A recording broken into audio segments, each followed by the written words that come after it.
And suddenly, like, holy shit, it's 11:01. I'm supposed to be live. Am I live? Yeah, I am. Shit, yeah. And there's the thing. Oh, I was ready. Don't. I was ready. I was totally ready.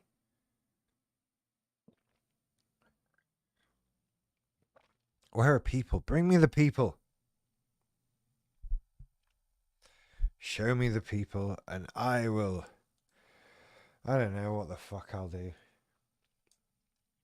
Oh, what's the Google Doodle? It's a man. Slim Dusty, Australian singer.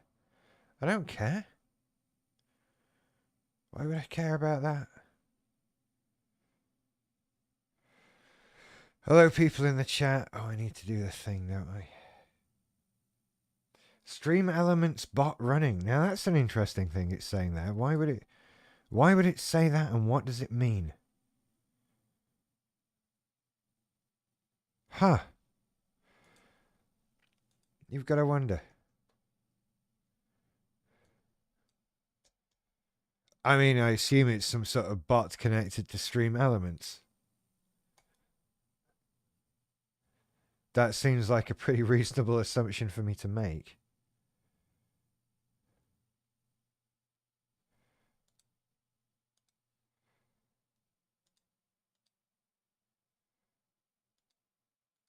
Okay. That works. That's cool. Do we have anyone? No, not yet. Hello.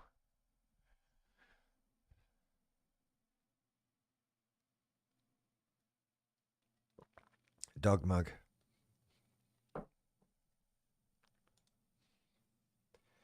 I forgot to reply to Jacob. I should do that. I'm here if anyone, you know.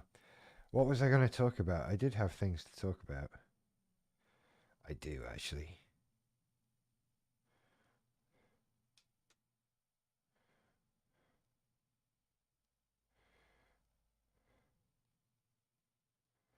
Oh, I've got things on my phone.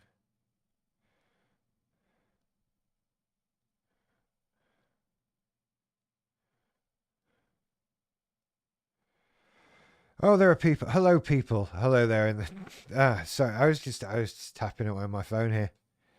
Um,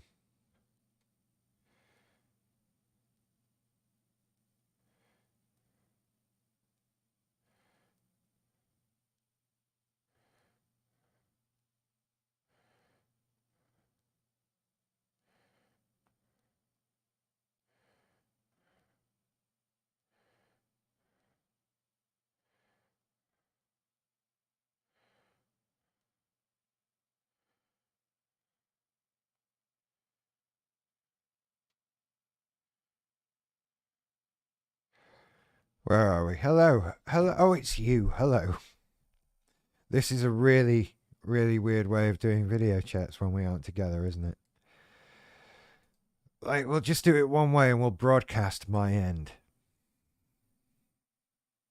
But if I broadcasted my end, I'd be kicked off YouTube. Or at least put on a little ban or warning or something. You definitely can't do that on Twitch. Oh, you're there. I've just texted you. You know that, though. This is, I mean, this is the awkward bit. I hate the beginning of live streams. Because at this bit, you just sort of sat waiting. And it's like, are enough people going to come and do this? Is it going to be enough for me to carry it on? Or do I just fuck it off? And you don't know at this point. Failing that, it's just doing therapy sessions.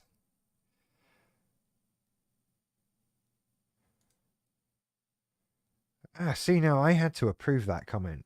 Is that what the Stream Elements bot is doing? Who am I actually talking to? Yeah, exactly. I I sometimes wonder. I sometimes wonder. Oh no, okay, right. Now people that I don't know personally are arriving. This is good. This is good. Hello everybody. The therapy session will start shortly. Come on, smoke on live streams. How does that work? Hey, check out what I look at there. That's live stream thing.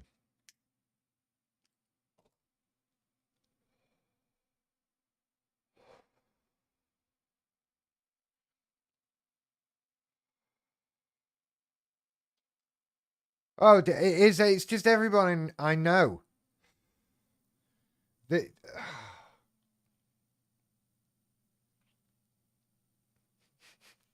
fucking hell. Hello, Alison. Yeah, we're waiting for a bit though. Who needs therapy when you have Nameless and EMB?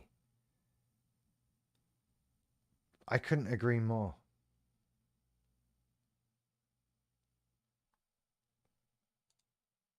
I couldn't agree more. We need to do more things. I've been trying to think of a thing. And I haven't thought of anything yet. But I'll come up with something. Okay, 5 concurrent viewers. That's definitely more people than I know in real life. I guess I should start doing some sort of thing because, like I said, there was something I was going to talk about tomorrow. Right, this is sort of therapy. Then, are you ready? I have to go to the fucking job center tomorrow. They're gonna make me work with people.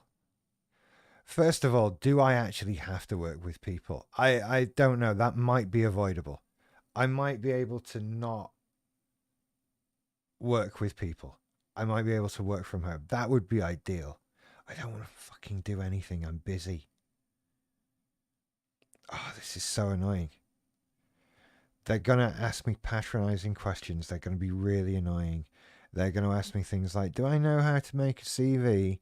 And things like that. And it's just going to be like, I don't want to do whatever it is you're making me do. Is this like narc-phobic? Is this prejudice against people like me because they're making me do something I don't want to do? This is harming me because of my mental health. Other people don't face this difficulty in their day-to-day lives, but, you know, those of us who naturally don't want to be told what to do by some cretin at the job centre, what are we to do? What are we to do about this? Oh, they're going to tell... You know what? I can take advice from them about getting a regular jobby job, but if they start giving me advice on running a YouTube channel, I just check out immediately. Like, if you're that fucking... If you know how to run a YouTube channel, why are you working at the job centre? Is this something you do out of the goodness of your heart? No, it's because you know nothing. You've just got YouTube on your phone. God, I hate people. And oh God, I hate people. Am I supposed to be fixed with this? But do you know what? People don't make it easy, right? It's not entirely my fault. People have got a great deal to do with this. People are just, oh, they're letting me down so much. And why? Look around. Look around. The whole world is on fire, especially here. But hey, Rishi's gonna solve all our problems. Oh.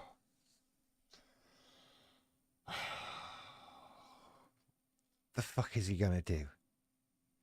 The fuck is he gonna do? Penny Mordaunt's gonna have to wait until November to be Prime Minister. At this rate. I wonder when it becomes my go. Are we all gonna have a go? Is that what's happening? Is that what's happening? Jesus Christ. And we have all these people with BPD feeling that they don't deserve things. It's just a joke, isn't it? Anyway, what was I talking about? Yes, I don't want to go to the job centre tomorrow. I really don't want to go to the fucking job centre tomorrow. And I have to go every week and prove that I'm doing something. And I don't want to do anything. That's the thing. Who wants to do anything like that? What a fucking pain. The MPD is strong in this one. Oh god, and the BPD as well. It's so many things. I never got close to working on this in group. You know, it started to come up at the end. Like, why can't I work with people? Why do I hate doing that so much? Especially when part of me doesn't hate working with people. I definitely enjoyed doing some things with people. But the trouble is, I already knew and liked those people before I did those things. That solved the problem. And I'm not gonna like the. You see, is that this defeatist attitude that I'm not gonna like the new people? God, there's such a tantrum going on. That's what this is. I throw tantrums. And I sell t-shirts that say I throw tantrums. Do you remember that? Do I plug the merch enough? I don't plug the merch enough because it's garbage. I hate it. Um, it's not garbage. I don't hate it. I'm just talking rubbish. It's too expensive. It's far too expensive, and I can't make it any cheaper than it is. So I don't want to push it because I wouldn't buy it. Otherwise, I'd be sat here in an early morning barking t-shirt, wouldn't I? That would be what I was doing. And yet, no. So I'm not looking forward to tomorrow.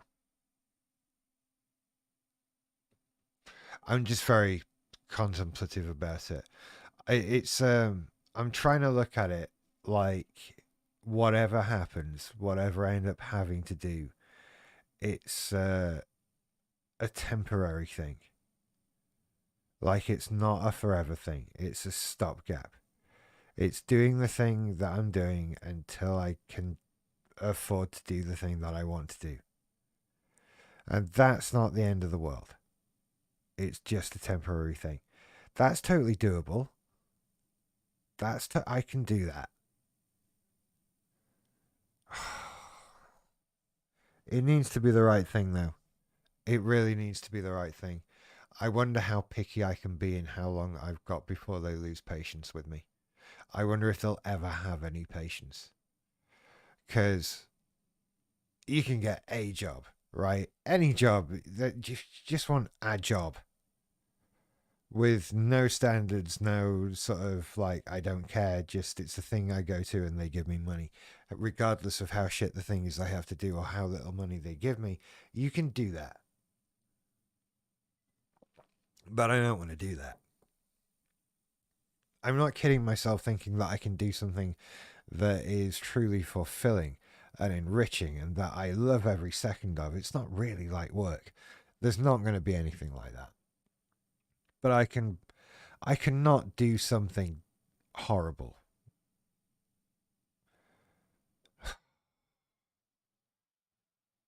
What a fucking pain.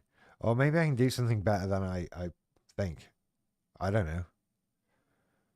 What do we I'm not up for doing anything. I don't my dad has this thing where for some reason he seems drawn to like the worst, most horrible jobs. Like if you're in a situation where you need a job, he seems to feel like you should go and find the worst job you can find and do that until you find a better job.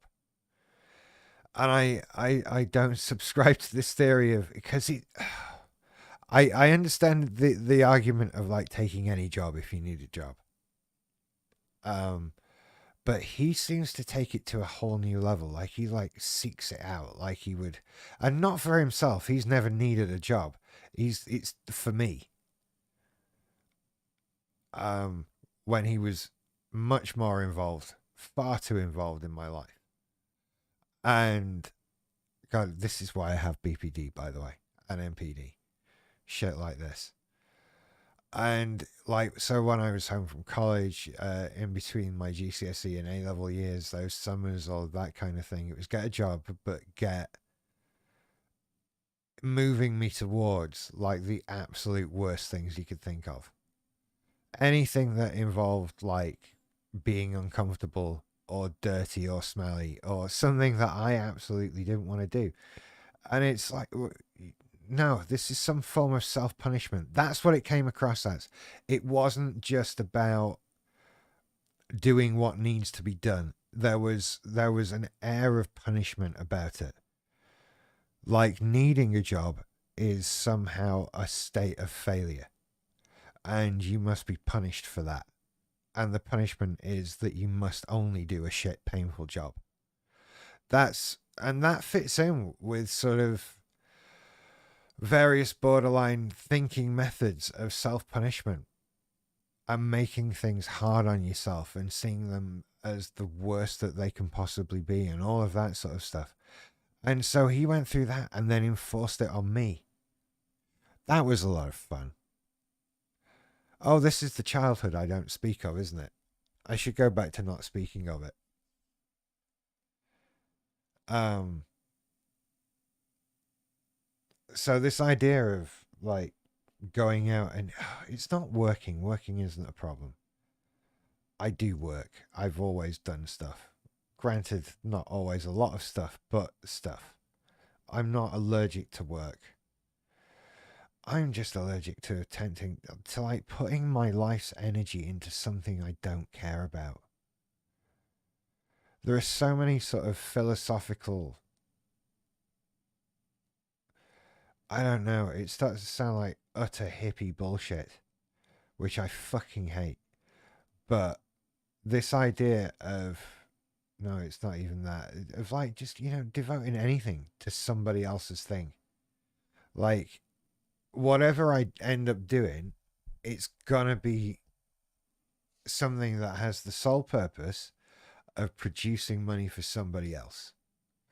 And they will get more out of my labor than I will. And I can't help but feel, fuck that.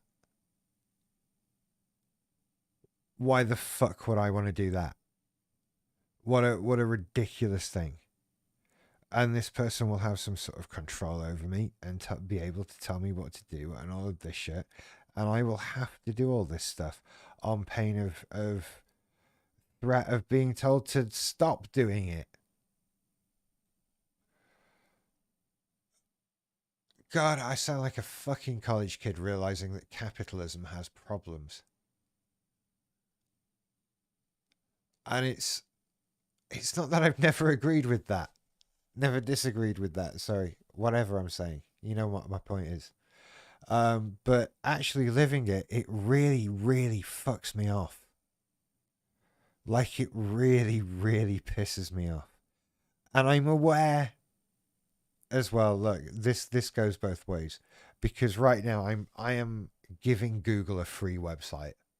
I am pouring my labor, my time, my life and energy into making a YouTube channel, which is definitely going to be in some way making Google more than it's making me. Otherwise, why would they do it? Right? That's why YouTube exists. It is a company that makes profit for Google and a lot of money for Google. But it still comes with it this freedom, this ability to do what I want, when I want, however I want, and I am responsible to myself, and that's it.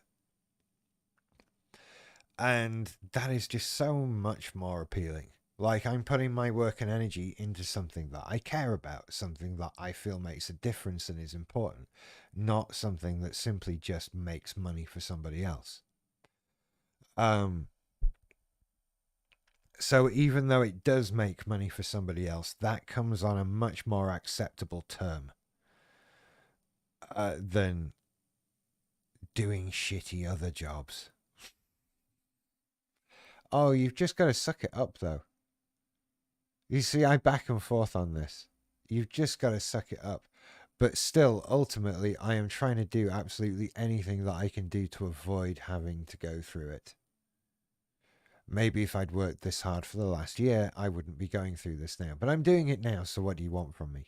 As I ramble incoherently on the internet, mostly to people I know, which is very weird. It is very odd. Um, but hey, still, it beats broadcasting fucking the bollocks show over an Icecast server. Ha!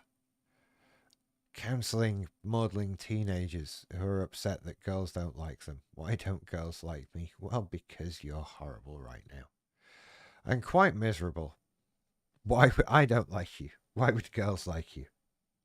Anyway, I shouldn't be mean to people. I enjoy being mean to people. That's the MPD talking, isn't it? So that's the thing, and I am desperate to sort of sell this course, and now I need to start working on part two, and I'm not. It hasn't exactly blown up. You know, it's not gonna be easy. This is gonna be difficult, and I knew that going into it. I knew that this was going to be difficult. I'd gotten rid of all fantasies of like hundreds of people signing up immediately because they were just so desperate for my course on how to live with BPD. Like that was never going to happen. And so it involves a great deal of slog and going through it and keeping doing it and doing more of them. And I think that as I keep going and keep doing more, that will bring more people on. But that's going to take time. These things aren't easy. They're not a 1 a week kind of job. Not with everything else going on. And then having to go out and do something completely unrelated is only going to make that more difficult. God, I'm realizing as I'm talking the amount of entitlement in all of this. Like, who the fuck do I think I am? Ha ha! Right? What fucking right do I have to say, well, I want to do my YouTube channel? I shouldn't have to go out and do anything that distracts me from it. I should be able to just sit here and do what I want to do. Who the fuck do I think I am? You see, this stuff still sneaks through, right? And yeah, I don't care. But that's what that's entitlement. This is all entitlement. Like, seriously. Wow, who the hell do I think I am? I have to go out and do the shit like everybody else has to go out and do the shit. And I am so fucking lucky that I've been able to spend the last 12 months doing this the way I've been doing it. And I think I became complacent at various points, but ultimately, wow, who the hell do I think I am? Oh, I should be able to go. Like, what's the time limit on this? Because the time limit was a year, and that's up now. That's the point of all of this. So, how much time should I have put on it? What's fair? What's fair? We'll give you money until your YouTube channel blows up. How long do you give that? You know? As it is, I'm just like in panic mode going, oh, please blow up now. Please blow up now. Please become a huge YouTube channel now. And please become huge on TikTok now. How am I doing on TikTok today? I was more pleased with today's TikTok than TikTok was. See, 638 views. That's not a lot. It's above average though. That's the thing. I try and stay positive with it. It is above average. By the way, am I doing the thing where I just talk quietly and softly and everybody just sits and listens along? This is why I was good at children's story time. I don't mean to do it. I know I do it. And everyone just sits and listens. Do you want a story? I've got stories to read. My mum keeps giving me copies of her story that she keeps writing, which I need to do something with because there's a point to being sent them. Do you know? Did I tell you? Right. So my mum's writing. She started sort of two types of children's storybook, and one type is a sort of, I can't remember what she's called it. It's sort of a 8 to 12-year-olds, an old, maybe a bit older, kind of Harry Potter-esque, but not magical kind of kids story book set in the 50s. And that's what she's given me a copy of to read because she wants to know what I think. Right? Yes, story time. That was the point. And then the other one that she did was a book, and she's had this idea for ages, and it's, you know, just a book, and it was sort of based around the family pets that we'd had, right? And most of all, the rabbit that we had. And she wrote this book that was for like little kids. This was toddler sort of age storybook stuff, right? Sam the Rabbit. And she gave me this to read, and it freaked me the hell out. It distressed me. I was close to tears. It was the most upsetting and distressing and triggering thing I had ever read in my entire life. And it was all there in a book my mother had written for 4 year olds about bunny rabbits. Because she started it off. Because as we know, in real life, the way bunny rabbits work is bunny rabbits make a lot of new little bunny rabbits. That is something they are known for doing and they are extraordinarily good at. And so generally breeding rabbits to give away as pets, that's something that's done a lot and it's fairly easy to do. And my mum decided that a good place to start this story was with the baby bunny in its hutch with its mum and dad, waiting to be taken away to become some child's pet. And this concept of sitting with your parents, waiting to be taken away forever by a stranger, was not something that I found fun. To be perfectly honest, this was absolutely traumatic, and I didn't make it through that book she'd written for 4 year olds. How is that fun? How do you put that in a children's book? With your parents being excited, oh, some stranger's going to take you away forever. We'll never see you again. That is fear of abandonment. The storybook, right there. That would have, and you know what? It upset me as if I were a kid. Right? It didn't just upset me as an adult. I mean, my mum's not here right now, so I'm kind of cool with not being with my parents, but it put me back in that childhood kind of panic of sort of your parents not being around when you're a child, of that unstable bond, that unstable connection, just from a children's book about rabbits. How the hell did I get onto that? It's like the ADHD story time, this show, isn't it? I mean, that's how things go. I won't go on too much longer.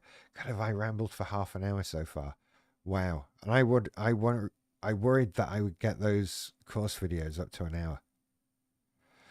It's like 60% dramatic pause though. I think if I trim the dramatic pauses out of it, it would be down to a solid 20 minutes. But it would look like a TikTok video. I love how you do that. Just cut your pauses out and change the size of every cut, and you can make a 10-minute video be 2 minutes long. And it's so jarring to watch. And do you know what? I've reached the point where I'm getting frustrated by videos that don't zoom in and out all the time now. And I'm seeing YouTube's like, oh, minute and a half. That's too long. TikTok is destroying my brain. It really is destroying my brain. How am I doing on this though? And I keep checking it. Jacob, if you're still there, you are responsible for me continually checking TikTok stats to make sure that my likes are at least 10% of the number of views. Which is just a frustrating, futile thing, because I can't do anything about it. I just sort of look at it and go, oh, that's not 10%. Or that's way more than 10%. Why isn't this video huge now? This should go viral. Oh, I thought... Don't make noise at me. I thought today's was better than that. I was quite pleased with today's. I'll do others like today's.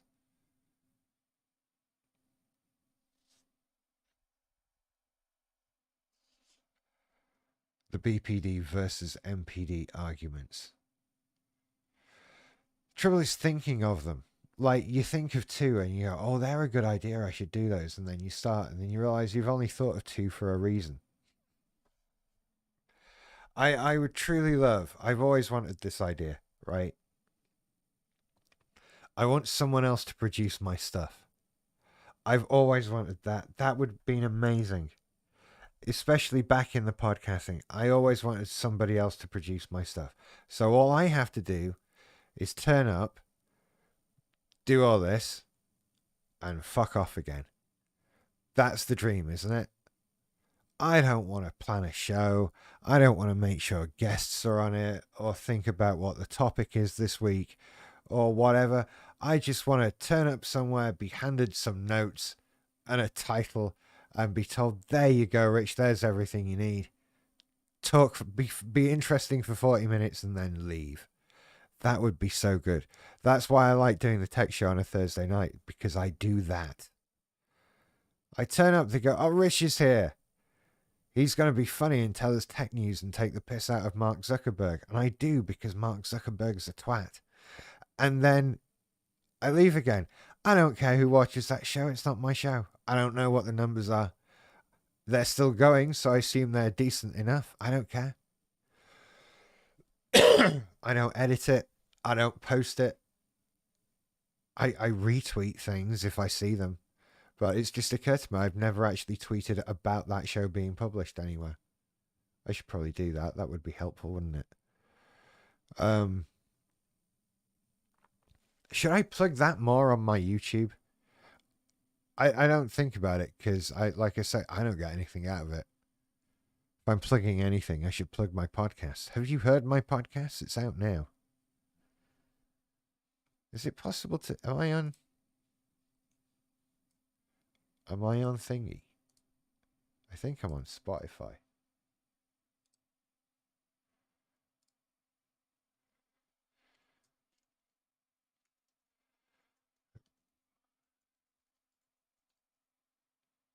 Yay. Okay. That actually works. Was I doing it? Oh, it's tomorrow, the next one, isn't it? I've never heard a podcast on Spotify. I'm probably on iTunes as well, I would imagine, and other places. So that's how that's going to go. So tomorrow is the job centre. And I have to accept my fate because I'm not special. Fuck. I mean, I don't actively think I'm special, but you know, a little bit. It's not an active thought, it's a feeling. It's not right, it's not like actively thinking I'm special.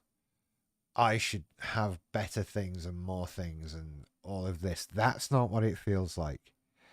It's just like an expectation.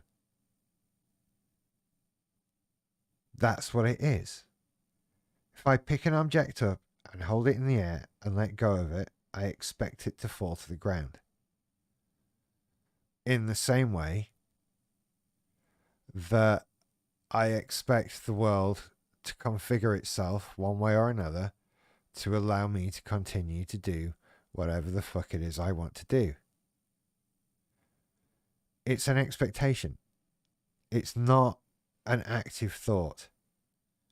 It's like gravity. It's like, if I breathe, there will be air. Tomorrow morning, the sun will come up. All of these things that are constants in the universe that we expect to happen. And in that same way, I feel like I expect to not have to go through any of this shit. Because it's me, right? Why would I have to do that?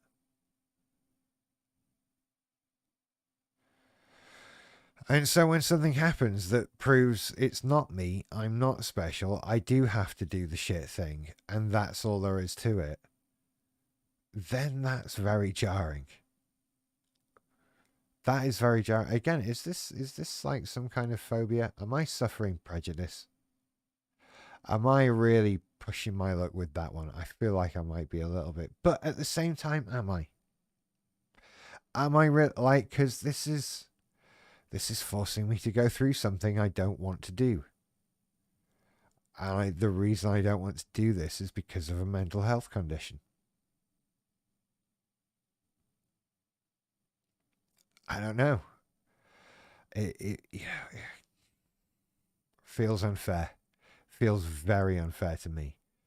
But nevertheless, I'm going to have to go through this. I'm telling me more than I'm telling you, which is why I keep repeating myself. I'm well aware that I'm repeating myself, saying that I have to go through this. I am not special. I am not entitled to more help or better help or help for longer. What do I expect? What could I reasonably expect? And what is it in an ideal world? I know, like, I hate the system as it is, and it's massively underfunded, and people don't get what they need to live, and all of that, blah, blah, blah. But at the same time, if I were making the system and I was trying to decide how much leeway do we give people who are trying to make a living from some sort of creative field. Like, if someone comes in and says they're trying to make a living from running a YouTube channel, and we say, okay, we'll give you some money for a bit while you work on that. What would I say is a reasonable time before we have to say to people, perhaps you can't do this? Because we can't just give everybody all the money forever for saying they want to make a living from running a YouTube channel. Because then that's all we'd all do, right? We could just go in and get your money and say, oh yeah, I'm doing it. No, it's rubbish. I know it's not going very well, but I'll keep trying, give me the money. Like, at what point would I cut that off? Because you've got to cut that off at some point, regardless of where you sit on the political spectrum and how you feel about the welfare state and everything. We can't just do that. There has to be a cut-off point. So I don't know if a year feels unreasonable. And let's be honest, within the last year, it's not like there's been any sort of growth. There's been growth in terms of subscribers and that sort of thing, but there hasn't been any significant movement in terms of income and financial product. So it seems reasonable that cutting things off after a year with that situation is a fairly reasonable thing to do. Damn, do I agree with this? I just disagree with the amount of money you're given while you're given money. That's extensively what my problem is. And also the fact that I have run out of time. It's such a frustrating thing. I thought this would be, you think you're going to be doing better than you are, but that's optimism. And that's fucking NPD again. Fuck. All these little insidious ways that it gets into your life. And these things just go so undiscussed, these traits of NPD, of what the narcissism does, because we all want to hear about fucking relationships. We all want to hear about the evil narcissist and how he's gaslighting you and all of that shit. Right, that's all well and good. That's interesting on a mass market scale. And we can make lots of videos with people crying and assess, oh God, look what a monster he was in this. All that bullshit. But also NPD affects you in the way that you think, right, I'm going to start a YouTube channel, and regardless of the millions and millions of people who've come before me and attempted to do this, I'm going to have it up and running and providing me with a decent living within a year. And you decide on this unreasonable expectation that you realistically knew was unlikely. Not impossible, not pie in the sky stuff, but unlikely. Very unlikely. In a kind of unlikely way that you should probably not hold your breath, but keep at it kind of way. And so you get caught up in your own bullshit. That's it. And then you come crashing down to earth, this lofty goal, this thing that you thought you could do. And could you do it? Who knows? You didn't. I didn't do it, not yet anyway. So that then brings with it the desire to let the BPD take over and say, well, you failed then. You failed. You failed again. Why did you even bother trying? And then you have to work through that bullshit as well. Just because you set these ever loftier goals of things that... Do you know what my other problem is? Is scale, right? And in terms of setting lofty goals, I used to have extraordinarily lofty goals, like let's take over the world lofty goals. So really, when you dial it back, anything seems like a fairly reasonable goal after that. Because I was not going to become the bad guy in Tomorrow Never Dies.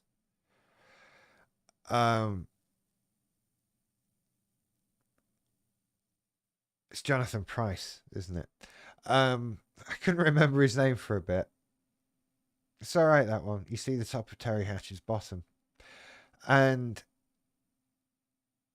so when you dial it back from wanting to take over the world, this goal of like, well, I want to make a living off a YouTube channel, that seems pretty reasonable. That seems pretty down to earth. Because it's certainly more down to earth than taking over the fucking world. Which never ends well when people try to do that. And so you don't realize that perhaps you've still got too lofty a goal. It's very quiet in the chat, Are you all just sat listening to me? Bless you.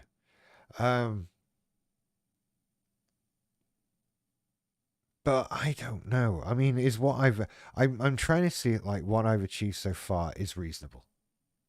If not a little bit above average. I know that a lot of people struggle for a long time and a lot of people never even go as far as I have, which is great. And I don't wish to sound moany. But this is the other side of it, or another side of it, that it stops you appreciating what you've actually got and what you've actually done. Like, I broke 2,000 subscribers last night. That should be a happy thing. And I genuinely haven't given a shit. I didn't flinch at it, really, emotionally. I think because it happened live on a stream, I think people that were watching were more happy for me than I was. Because while they see you've hit 2,000, well done, that's an achievement. I see, well, it's not 15,000, is it? It's not 20,000. I haven't hit 50,000 yet. I'm not PewDiePie yet. Can you imagine? And so you even have like positive things taken away from you in that respect. I am still digging out loads of stuff. God, I needed another year of therapy. I feel like, God, do you know what? I feel like I almost had everything packed away and then I've opened a drawer and it's full of crap that needs sorting through. Oh dear. How do you get right from losing your joy to MPD? I don't know, but write that down. That's a video coming up. Losing joy to MPD. Right, that's... If anyone ever says, how do you think of your topics? It's shit like that.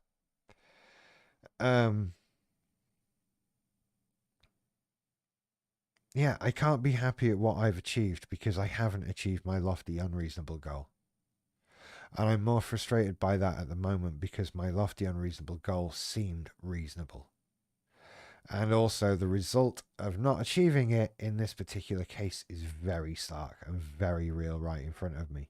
That I'm going to have to do something that I hate more than anything else. Except eating fruit or something like that. But yeah, besides that... And it's very difficult to remain positive through it all. It's very difficult to get on with it. Nevertheless, what can you do? I'm open to suggestion. If somebody wants to drop a couple of grand in a super chat, that would help. That would do it. Um, and then annoyingly, I wouldn't get it until next month because of the way Google works. Do it in my PayPal. Who's anyone wants to send me a couple of grand? You can. By the way, it really does change my lights. I feel the need to point that out every time. Um, what was I saying? Totally lost my train of thought now.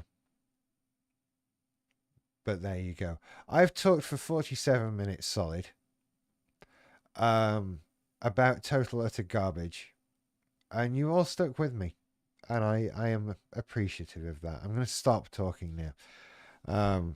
You did very well for listening. Very well indeed, those of you who stuck with me this far. And to those of you who just turned up, I don't know, what warning do you want? I tried going a bit later tonight. I think I might stick with the 11 o'clock time. Um, and that, yeah, I'm liking it. You see, things always pick up and get busy towards the end of the hour. Shall I keep going? I have nothing else to say. I'm just a bundle of nerves right now. I don't really want to stop because when I stop, I have to face reality. Right now, I'm only talking about reality. This is a good method of hiding from things.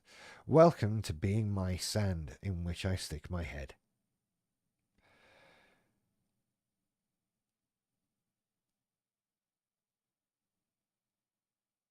Thank you for in the chat there. Yeah, no, I understand. I'm not.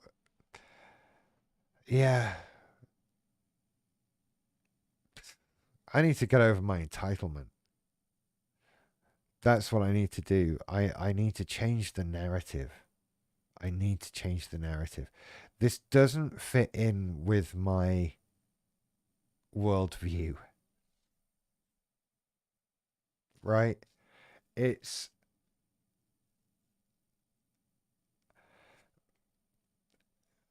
Do you know what it? Right.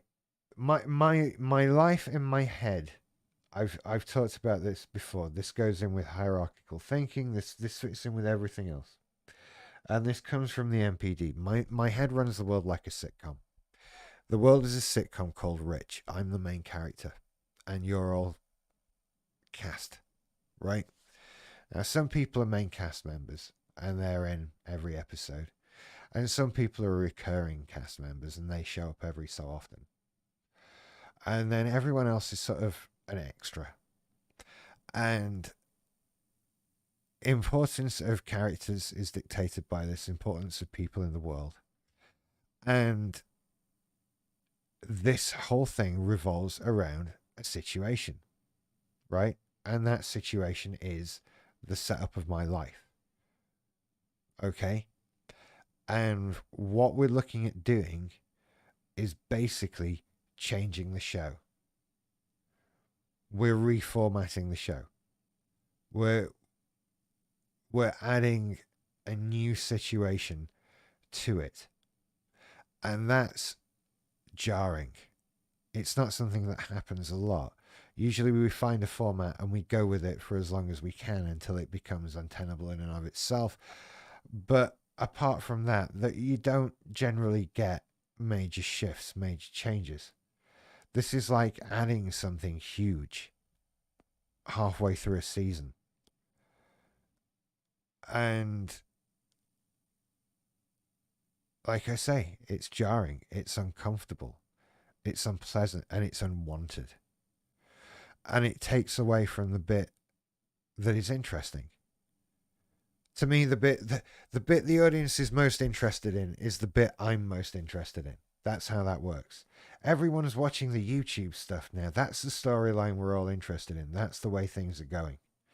And we like this cast of characters, and we can have new characters come in based around the way we know things work.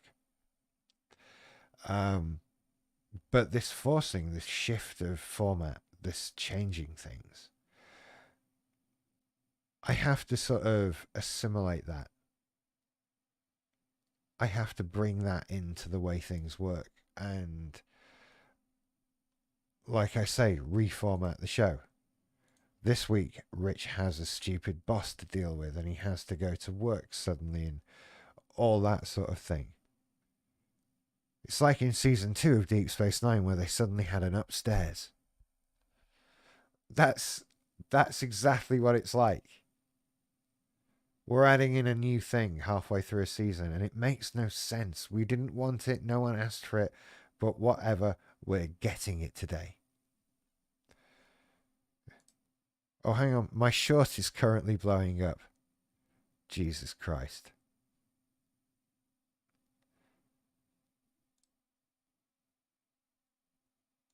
It's happening now.